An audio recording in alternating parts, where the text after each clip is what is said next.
Trig, what's up? Happy Monday. Here on the day off here, trying to get some stuff ready for the week, and I'm curious if we're going to have enough time to do everything I want to do for the next couple of days. So I thought I would make this video as a just in case, break glass in case of emergency type of thing. So far where we're at, we've done the law of sines and law of cosines. Law of cosines, big jumbo formula, but it works every time. You use it for side angle side and side cases of triangles. The other one, the law of sines, is easy to work with. It works as long as you have an angle and the side across from it. Now, I prefaced this a little bit, but I hate the law of sines. And that's what this video is about. I'm going to show you why I hate the law of sines and hopefully be able to explain it to you in a way that makes sense. We're going to learn about something called ambiguity, the ambiguous case. And what it means to be ambiguous means to have double meaning. Look, I even looked this up. We can record, we can, right? Ambiguous, an adjective having a double meaning, more open to interpretation. That's perfect. We're going to learn how that applies to us and where we are going to see that in the law of sines, ambiguity. I'm a math teacher. I like everything black or white. The answer is 2, or the answer is 7. But having double meaning means there's more than one answer. It's open to interpretation. And I'm going to show you where that comes from. So let's get started right now. I'm going to switch this over to my document camera. I have an example problem queued up for you. With just a little bit of geometry and trigonometry. Hit pause if you need to, take a minute, but see if you can solve this little mixture of triangles for x. Okay, we're back. I don't know if you hit pause. I hope you did. But if we are going through this, hopefully in our head we're thinking, based on this left triangle here, I have two sides and I have an angle. I have the angle, I have the side across from it, so I can use the law of sines. That's why we're talking about the law of sines. And I could find this angle right here. Once I find this angle here, I could use supplementary angles and then find the interior angle. And then once I have this interior angle, I can do some other things with an isosceles triangle and figure that out. So let's get started, okay? Law of sines with this left triangle. 30 over the sine of 19 equals 40 over the sine of whatever that angle is. So x apparently is what I called it. 30 over sine 19 equals 40 over the sine of x. We would cross multiply or turn upside down, or eventually when you solve this, you would have to take the inverse sine of 40 sine 19 over 30. That's not a big deal. I can rip that in my calculator, make sure I'm in degree mode, and I would get 25.7. Now that should raise an alarm bell. Like this doesn't look like it's 25.7, but sometimes Mr. Edwards says the pictures are not to scale, so I'm just going to run with it. Fine. So if this angle is actually 25.7, then I'm going to do 180 minus 25.7 and get this angle, the supplementary angle on the inside. Okay, 180 minus 25.7 is 154.3, okay? More scary stuff. If this is an isosceles triangle, and it is because I put those two little lines there, that makes these two base angles the same. If this is 154.3, this is 154.3, and you guys are picking up what I'm laying down here. How can both of these angles be 154.3? That's already over 300 degrees worth of angles inside of this triangle. No good. Something went wrong here, and I promise you, I did all the math right. I punched everything in, I set it all up right. So what gives? What is happening here? And if you've been following along with the bell work, I'm trying to lead us to this. There's actually two answers for inverse sine. When we're looking for an angle, the sine of an angle, it actually happens twice. A positive angle happens in the first quadrant, it happens in the second quadrant. That means there's two answers. One of them is acute, small angle, and one of them is obtuse, bigger than 90 angle. Our calculator, though, isn't in on this. Our calculator doesn't know what we're talking about with triangles and obtuse and acute. Our calculator is just telling us what the inverse sine is. It will only ever give us the acute angle. So there are times, like this problem I drew up here for you, where we have to be the judges and decide, wait a second, do I want the acute answer or do I want the obtuse answer whenever I hit inverse sine?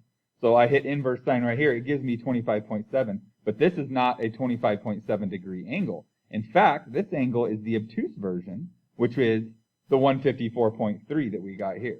This angle is 154.3, thus making inside this triangle, this is 25.7, This is 25.7. We could do 180 minus 25.7 minus 25.7, and that would leave us with this angle x we were looking for. The law of sines sometimes lies to us. Actually, the law of sines always holds up. It's our calculator that lies to us. Sometimes our calculator gives us the acute answer when in fact we want the obtuse answer. So let's move this show right along here. Let's see, what does that mean for us? When am I going to have to deal with this? How am I going to deal with this? Let's look at it. So here's the thing. It's called the ambiguous case. There could be two answers. We just saw that a second ago. A couple of checklists here. And at the very end of these notes, I give you guys a checklist of if these things happen, then we have to apply this idea of the ambiguity. Can't say it. The ambiguous case. Ambiguity.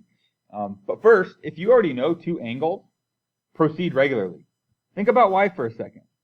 If I know two of the angles, I automatically know the third one, 180 minus those two, so I would never have to hit inverse sine. I would never have to take into account that inverse sine has two answers. So if you ever know two angles, this will never happen. You don't have to worry about the ambiguity.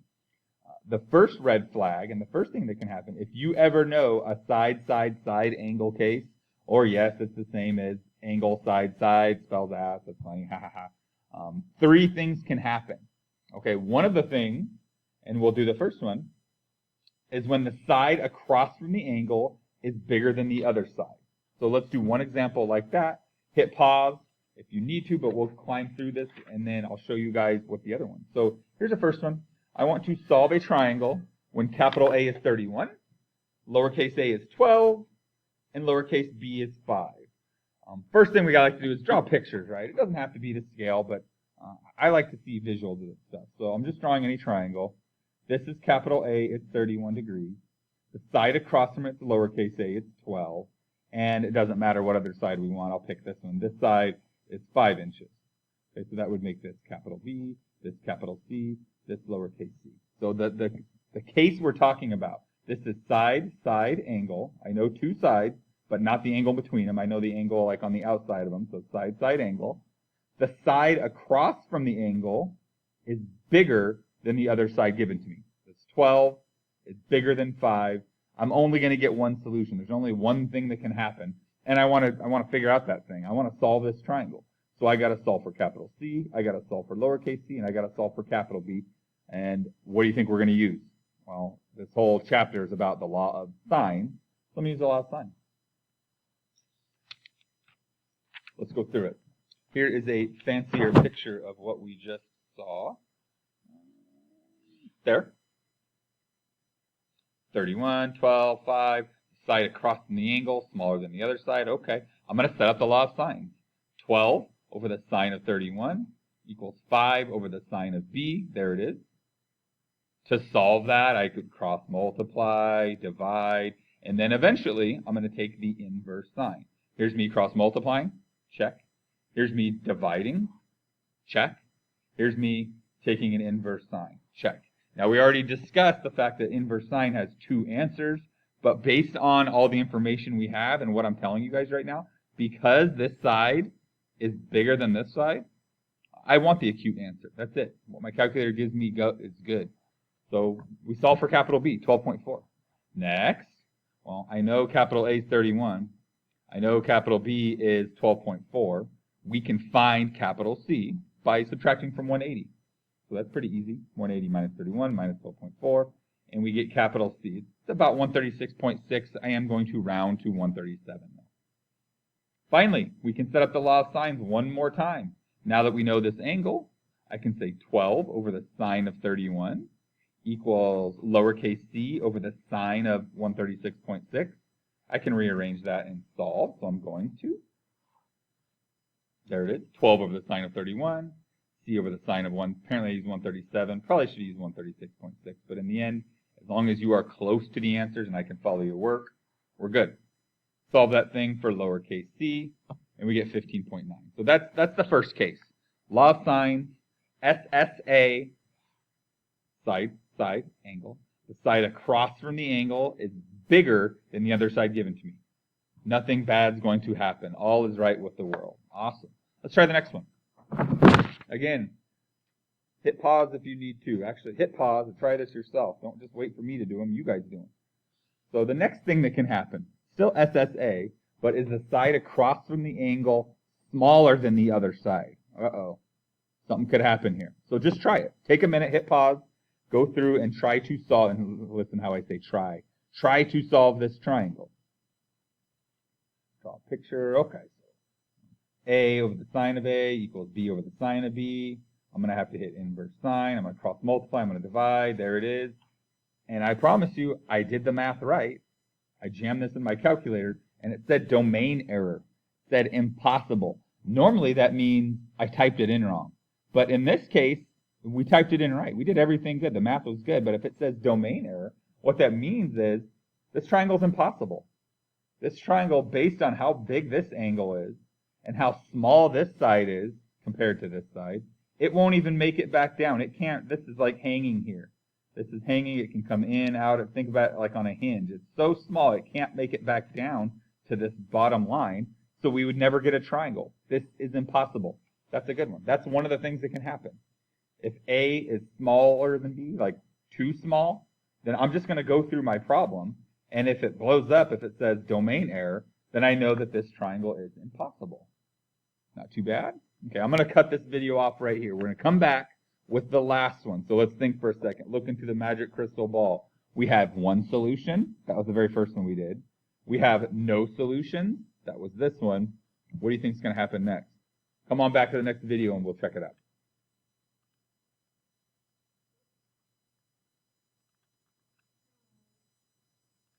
Is it weird to hear me do this? I sound what?